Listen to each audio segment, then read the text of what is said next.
on this, I'm joined by Professor Mahmoud Almsafir. He's a political scientist and former Iraqi diplomat. He joins us now live from Kuala Lumpur. Thank you for your time, sir.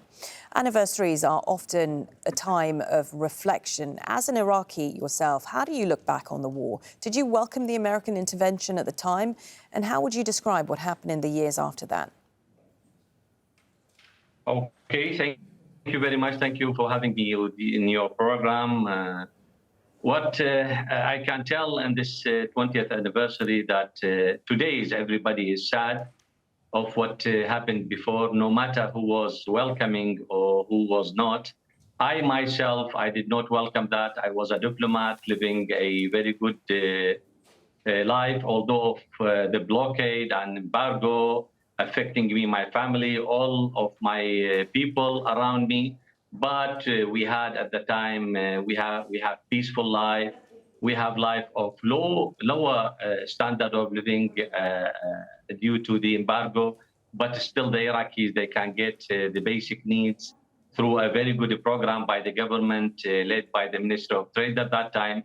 The embargo, I mean, the invasion came to destroy everything good in Iraq, the health system, the judicial system, the education system, whatever we had developed through more than 8 years through 1921, when the Iraqi new era has established by the Kingdom of Iraq at that time, until the beginning of 2003, when Saddam Hussein and the Ba'ath Party was ruling the country. Until that, a lot of issues and development happened to the Iraqis, all of them gone because of the American invasion.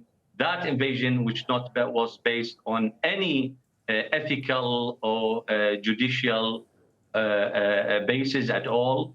They came without any kind of true justifications. They talked about the weapons of mass destruction, and they didn't find it. After 20 years now, they talked about the links and relations with the Al-Qaeda and the terrorists, and they didn't find it until today. But at the end of the day, we got some apologies from here and there, from Bush and Blair, but we had, with that apologies, totally destroyed country. How would you say the Iraq wars impacted the United States' place in the world and the world order more generally? Well, I'm telling you, the issue is everything is deteriorating. Since then, the United States is actually lost and still losing its powerful, I mean, maintaining its power and throughout the world.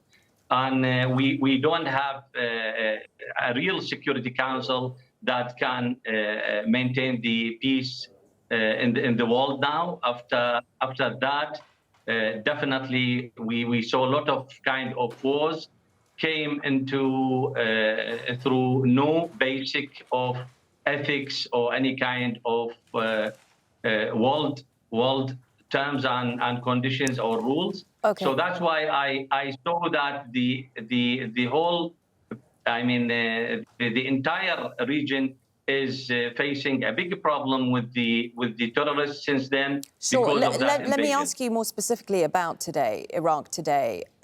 Looking at it now, has any real political and economic progress been made for ordinary Iraqis? Is there anything to feel hopeful about for the future? That's exactly your question is answering the question itself. The way that you are questioning, is there any? Because if you try to go and find any hope in Iraq, you will not find it. Iraq is definitely today is led and dominant by Iranian militias. From Iraq went to Syria, and they are supporting terrorists in Yemen. So there is no hope in Iraq at all. We lost everything.